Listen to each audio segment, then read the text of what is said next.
Price lord. ನಮಗೆ ಕರ್ತನ ರಕ್ಷಕನೂ ಆಗಿರುವಂತಹ ಯೇಸು ಕ್ರಿಸ್ತರ ಅತಿ ಪರಿಶುದ್ಧವಾದ ನಾಮದಲ್ಲಿ ನಾನು ನಿಮ್ಮನ್ನು ಹೊಂದಿಸ್ತಾ ಮತ್ತೊಂದು ಸಂದೇಶ ಜೊತೆ ನಾನು ಮುಂದೆ ಬಂದಿದ್ದೀನಿ. ದೇವರ ಹಸ್ತವು ತಾನೇ ಕಳೆದ ದಿನವೆಲ್ಲ ನಿಮ್ಮನ್ನು ನನ್ನನ್ನು ಆತ್ಮಿಕವಾಗಿ ವಾಕ್ಯಗಳ ಮೂಲಕವಾಗಿ ಬಲಪಡಿಸಿ ಚೈತನ್ಯಗೊಳಿಸಿ ಜೊತೆಗಾರರಾಗಿದ್ದು ನಡೆಸ್ತಿದ್ದಾರೆ. ವೈಯಕ್ತಿಕವಾಗಿ ನಮ್ಮ ಅವಶ್ಯಕತೆಗಳನ್ನ ಅಗತ್ಯಗಳನ್ನ ಪೂರೈಸಿ ನಾವು ಕೈ ಮಾಡ್ತಕ್ಕಂಥ ಕೆಲಸಗಳನ್ನ ಆಶೀರ್ವದಿಸಿ ಕಾದು ಪೋಷಿಸಿ ಜೊತೆಗಾರರಾಗಿದ್ದು ನಡೆಸ್ತಿರುವುದಕ್ಕಾಗಿ ದೇವರಿಗೆ ಸ್ತುತಿಯು ಘನವು ಮಹಿಮೆಯು ಸದಾ ಕಾಲವು ಸ್ವಂತವಾಗಿರಲಿ. ಆಮೇನ್. ಈ ದಿನದ ಸಂದೇಶದ ವಾಕ್ಯ ಭಾಗ 1 ಪೇತ್ರನ 3ನೇ ಅಧ್ಯಾಯ 1ನೇ ವಾಕ್ಯದಿಂದ 7ನೇ ವಾಕ್ಯದವರೆಗೆ. First Peter chapter 3 words 1 to 7.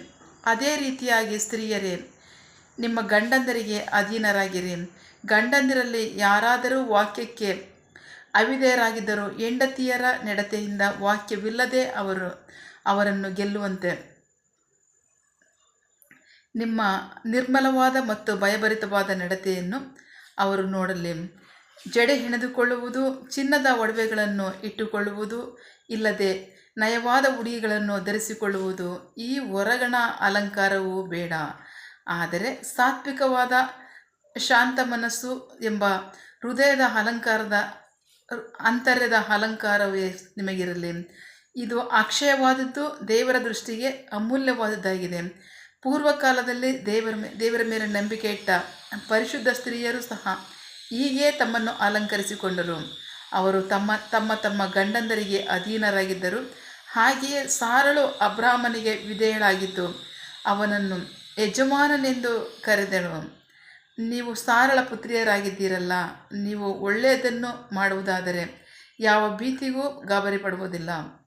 ಅದೇ ರೀತಿಯಾಗಿ ಪುರುಷರೇ, ಸ್ತ್ರೀಯರು ಬಲಹೀನರೆಂಬುದನ್ನು ತಿಳಿದು ನಿಮ್ಮ ಹೆಂಡತಿಯರ ಸಂಗಡ ವಿವೇಕದಿಂದ ಇರಿ.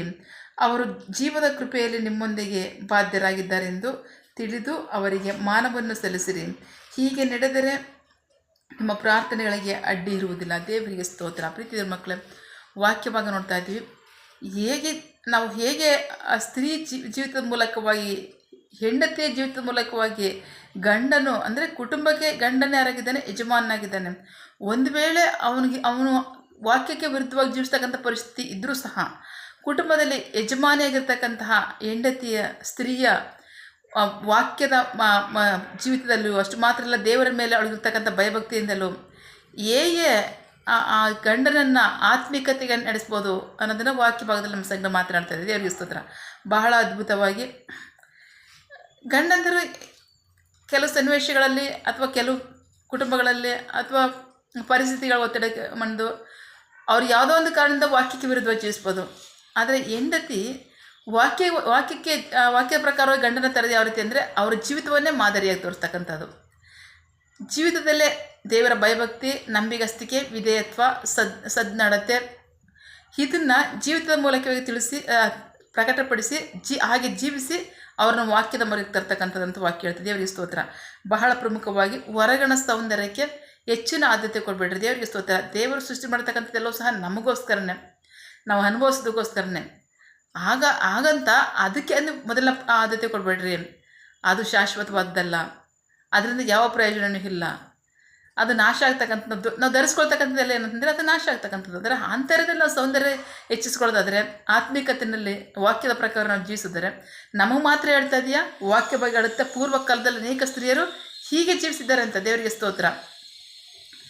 ನಾವು ಜ್ಞಾನೋಕ್ತಿಗಳ ಪುಸ್ತಕ 31ನೇ ಅಧ್ಯಾಯ ನೋಡೋದಾದರೆ, ಪ್ರಾವರ್ಬ್ಸ್ ಚಾಪ್ಟರ್ 31 ವಾಕ್ಯ ಭಾಗದಲ್ಲಿ ನಾವು ನೋಡ್ತಿದ್ವಿ. ಅನೇಕ ಗುಣವತಿಯಾದಂಥ ಸ್ತ್ರೀಗೆ ಅನೇಕ ಆಜ್ಞೆಗಳುಂಟು. ಅದಾದಮೇಲೆ ವಾಕ್ಯ ಹೇಳುತ್ತೆ ಈ ಥರ ಅನೇಕ ಸ್ತ್ರೀಯರು ಜೀವಿಸಿದ್ದಾರೆ ಅಂತ ವಾಕ್ಯ ಹೇಳ್ತದೆ. ದೇವರಿಗೆ ಸ್ತೋತ್ರ.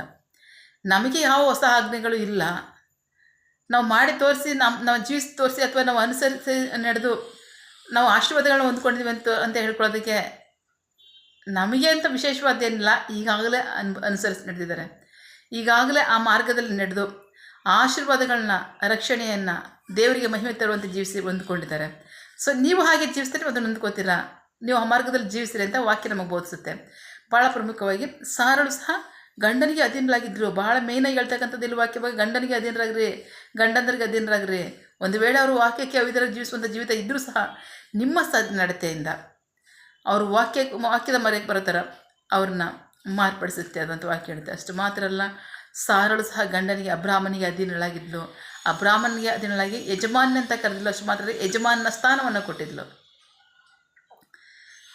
ಅಬ್ರಾಮ್ ಸ್ಥಾನಗಳಲ್ಲಿ ಅಬ್ರಾಮನೇ ಯಜಮಾನನಾಗಿದ್ದ, ಅದನ್ನೇ ವಾಕ್ಯ ಹೇಳ್ತಕ್ಕಂಥದ್ದು. ಯಜಮಾನ್ಯ ಅಂತ ಕರೆದಿದ್ದಾಳೆ, ಕರೆದು ಮಾತ್ರ ಅಲ್ಲ, ಯಜಮಾನನ ಸ್ಥಾನ ಸಾಗಿತ್ತು. ಸೊ ಹಾಗಾಗಿ ನೀವು ಸಾರಳ ಪುತ್ರಿಯರಾಗಿದ್ದೀರಲ್ಲ, ಆ ರೀತಿಯಾಗಿ ನೀವು ಜೀವಿಸಿ ತೋರಿಸಿರಿ ಅಂತ ವಾಕ್ಯ ಹೇಳುತ್ತೆ. ಪುರುಷರಿಗೇನು, ಪುರುಷರೇ ಸ್ತ್ರೀಯರು ಬಲಹೀನರಾಗಿದ್ದಾರೆ ಅಂತ ನೀವು ಅವ್ರ ಮೇಲೆ ದಬ್ಬಾಳಿಕೆ ಮಾಡಿಬಿಡ್ರಿ. ಏಕೆಂದರೆ ಜೀವದ ಕೃಪೆಯಲ್ಲಿ ನಿಮ್ಮೊಟ್ಟಿಗೆ ಅವರು ಬಾಧ್ಯಸ್ಥರಾಗಿದ್ದಾರೆ. ನಿಮ್ಮಲ್ಲಿ ಪರಸ್ಪರ ಅನ್ಯೋನ್ಯತೆ, ಐಕ್ಯತೆ ಇರೋದಾದರೆ, ಸಾಮರಸ್ಯ ಇರೋದಾದರೆ, ದೇವರ ವಾಕ್ಯದ ಪ್ರಕಾರ ನಿಮ್ಮ ಜೀವಿತವನ್ನು ಅಲಂಕರಿಸಿಕೊಳ್ಳೋದಾದರೆ ನಿಮ್ಮ ಪ್ರಾರ್ಥನೆಗೆ ಯಾವುದೇ ಅಡ್ಡಿ ಇರಲ್ಲ. ಎಷ್ಟೋ ಕುಟುಂಬಗಳಲ್ಲಿ ಪ್ರಾರ್ಥನೆಗೆ ಅಡ್ಡಿ ಆಗ್ತಾ ಇರುತ್ತೆ. ನಾವು ಎಷ್ಟೋ ಆತ್ಮಿಕರಾಗಿ ಜೀವಿಸಬೇಕು ಅಂತ ಮಾಡ್ತೀವಿ, ನಾವು ಎಷ್ಟೋ ಸರಿ ಒಳ್ಳೆ ಥರ ಜೀವಿಸ್ತಿದ್ದೀವಿ, ಆದರೆ ನಮ್ಮ ಮಕ್ಕಳಿಗೆ ಆಶೀರ್ವಾದ ಇಲ್ಲ, ನಮ್ಮ ಕುಟುಂಬಕ್ಕೆ ಆಶೀರ್ವಾದ ಇಲ್ಲ, ಈ ಕಟ್ಟುಗಳಿಂದ ನಮಗೆ ಬಿಡುಗಡೆ ಇಲ್ಲ, ಈ ಸಂಕಷ್ಟಗಳಿಂದ ಸಂಕೋಲಿಂದ ನಾವು ಹೊರಗೆ ಬರೋಕ್ಕಾಗ್ತಾ ಇಲ್ಲ ಅಂತ ಅನೇಕ ಜನರು ಅಂದ್ಕೊತಿರ್ಬೋದು. ಆದರೆ ವಾಕ್ಯ ಹೇಳುತ್ತೆ, ನಿಮ್ಮ ಪರಸ್ಪರರಲ್ಲಿ ನೀವು ಅನ್ಯೋನ್ಯತೆ ಇರಬೇಕು. ಪ್ರತಿ ಕುಟುಂಬದಲ್ಲೂ ಗಂಡನೇ ಸ್ಥಿರಸ್ಸಾಗಿರೋದ್ರಿಂದ, ಗಂಡನೇ ತಲೆ ಆಗಿರೋದು ಕುಟುಂಬಕ್ಕೆ ಯಜಮಾನನಾಗಿರೋದ್ರಿಂದ ಗಂಡನಿಗೆ ಹೆಂಡತಿ ಅಧೀನಲಾಗಲೇಬೇಕು. ಅಷ್ಟು ಮಾತ್ರ ಅಲ್ಲ, ಕುಟುಂಬದಲ್ಲಿ ಪರಸ್ಪರ ತಂದೆ ತಾಯಿಗಳಿಗೂ ಸಹ ಮಕ್ಕಳು ಅಧೀನರಾಗಬೇಕು. ಇದು ವಾಕ್ಯದ ಆಜ್ಞೆ ಆಗಿದೆ. ಸೊ ಹೀಗೆ ಜೀವಿಸಿರಿ. ಒಂದು ವೇಳೆ ನಿಮ್ಮ ಕುಟುಂಬದಲ್ಲಿ ಗಂಡನೇ ಆಗಿರ್ಬೋದು, ಮಕ್ಕಳಾಗಿರ್ಬೋದು, ಯಾರಾದರೂ ವಾಕ್ಯಕ್ಕೆ ವಿರುದ್ಧ ಜೀವಿಸಿದರೆ ನಿಮ್ಮ ಜೀವಿತದ ಮೂಲಕ ಅದನ್ನು ತೋರಿಸ್ಕೊಟ್ಟು ಅವ್ರ ವಾಕ್ಯದ ಬರತಿನಲ್ಲಿ ನೀವು ಜೀವಿಸಿ ತೋರಿಸಿರಿ. ಹೊರಗಿನ ಸೌಂದರ್ಯಕ್ಕೆ ನೀವು ಹೆಚ್ಚಿನ ಆದ್ಯತೆ ಕೊಡಬೇಡ್ರಿ, ಒಳಗಿನ ಸೌಂದರ್ಯಕ್ಕೆ, ಅಂತರದ ಸೌಂದರ್ಯವನ್ನು ವಾಕ್ಯದ ಪ್ರಕಾರ ನೀವು ಹೆಚ್ಚಿಸ್ಕೊಳ್ರಿ. ಅದು ಶಾಶ್ವತವಾದದ್ದು, ಅದು ಅಕ್ಷಯವಾದದ್ದು. ಅಷ್ಟು ಮಾತ್ರ ಅಲ್ಲ, ಅದು ಎಂದಿಗೂ ಸಹ ನಾಶ ಆಗದಿರ್ತಕ್ಕಂಥದ್ದು, ದೇವರಿಗೆ ಇಷ್ಟವಾಗ್ತಕ್ಕಂಥದ್ದು, ದೇವರಿಗೆ ಮಹಿಮೆ ತರುವಂಥ ಜೀವಿತವಾಗಿರುತ್ತೆ, ಅದು ಆಶೀರ್ವಾದಕರವಾಗಿರುತ್ತೆ. ಸೊ ಹಾಗೆ ಜೀವಿಸ್ರಿ. ನಿಮ್ಮ ಪ್ರಾರ್ಥನೆಗೆ ಯಾವುದೇ ಅಡ್ಡಿ ಆಗಲ್ಲ. ಪ್ರಾರ್ಥನೆ ನೇರವಾಗಿ ದೇವರ ಪಾದಗಳಿಗೆ ಹೋಗುತ್ತೆ, ಅಲ್ಲಿಂದ ಉತ್ತರ ನೇರವಾಗಿ ಬರುತ್ತೆ, ಕುಟುಂಬಕ್ಕೆ ಆಶೀರ್ವಾದವಾಗಿರುತ್ತೆ. ಅಷ್ಟು ಮಾತ್ರ ಅಲ್ಲ, ಮಕ್ಕಳಿಗೆ ಆಶೀರ್ವಾದವಾಗಿರುತ್ತೆ. ನೀವು ಸಂತತಿಗೆ ಆಶೀರ್ವಾದವನ್ನು ಹೊಂದ್ಕೋತೀರಂತ ವಾಕ್ಯ ಹೇಳುತ್ತೆ. ಪ್ರೀತಿ ದೇವ್ರ ಮಕ್ಕಳೇ, ಸಾರಾ ಅಬ್ರಾಮರು ಸಹ ಹಾಗೆ ಸಂತತಿಗೆ ಆಶೀರ್ವಾದವನ್ನು ಕೂಡಿಟ್ಟಿರ್ತಕ್ಕಂಥದ್ದು. ಸೊ ಹಾಗೆ ಜೀವಿಸಿರಿ ಅಂತ ವಾಕ್ಯ ಹೇಳ್ಕೊಡುತ್ತೆ. ಹಾಗಾಗಿ ನಂಬಿಗಸ್ತರಾಗಿ ವಾಕ್ಯದ ಪ್ರಕಾರವಾಗಿ ಜೀವಿಸಿ, ವಾಕ್ಯದ ಆಶೀರ್ವಾದಗಳನ್ನ ನೀವು ಕುಟುಂಬಕ್ಕೂ ಅಷ್ಟು ಮಾತ್ರ ಅಲ್ಲ, ನಿಮ್ಮ ಸಂತತಿಗಳಿಗೂ ಸ್ವಂತ ಮಾಡ್ಕೊಳ್ಳಿ. ದೇವರಿಗೆ ಮಹಿಮೆಯಾಗಲಿ, ನಿಮಗೆ ಆಶೀರ್ವಾದ ರಕ್ಷಣೆ ಉಂಟಾಗಲಿ. ಆಮೇಲೆ ಪ್ರಾರ್ಥಿಸಿಕೊಳ್ಳೋಣ. ಸಕಲ ಸೃಷ್ಟಿಕರ್ತನೆ, ಸರ್ವಾಧಿಕಾರಿಯ ಸಾರ್ವಭೌಮನೆ, ಉನ್ನತನೇ, ಮಹೋನ್ನತನೇ, ಮಹಾಪರಿಶುದ್ಧನೇ, ಪ್ರೀತಿ ಸ್ವರೂಪನೇ, ನೀತಿವಂತನೇ, ಅಧಿಪತಿಯೇ, ಸೇನಾಧೀಶ್ವರನೇ, ಇರುವಾತನೇ, ಸರ್ವವ್ಯಾಪಿಯೇ. ಸಪ ಇದನ್ನ ವಾಕ್ಯಗಳ ಮೂಲಕವಾಗಿ ನಮ್ಮ ಸಂಗ್ರಹ ಮಾತಾಡಿದಂತಹ ನಿಮ್ಮ ಪ್ರೀತಿಗಾಗಿ, ನಂಬಿಗಸ್ತಿಕೆಯಾಗಿ ನಿಮಗೆ ಸ್ತೋತ್ರ. ವಾಕ್ಯ ಭಾಗದಲ್ಲಿ ಇದನ್ನು ನಮ್ಮ ಸಂಗ್ರಹ ಮಾತನಾಡ್ತಾ ಇದ್ದೀರಾ. ಪ್ರತಿ ಸ್ತ್ರೀಯರು ಸಹ ಗಂಡಂದರಿಗೆ ಅಧೀನರಾಗಲೇಬೇಕು ಅನ್ನೋದು ಆಜ್ಞೆ ಆಗಿದೆ. ಗಂಡನೇ ಕುಟುಂಬಕ್ಕೆ ಯಜಮಾನನಾಗಿದ್ದು, ಕುಟುಂಬದಕ್ಕೆ ಆತನೇ ತಲೆ ಆಗಿರೋದ್ರಿಂದ ಆತನಿಗೆ ಹೆಂಡತಿ ಅಧೀನ ಆಗಲೇಬೇಕು ಅಂತ ಹೇಳ್ತಿದ್ದೀರಾ. ಸೊ ಹಾಗೆ ಕುಟುಂಬವು ಸಂಪೂರ್ಣವಾಗಿ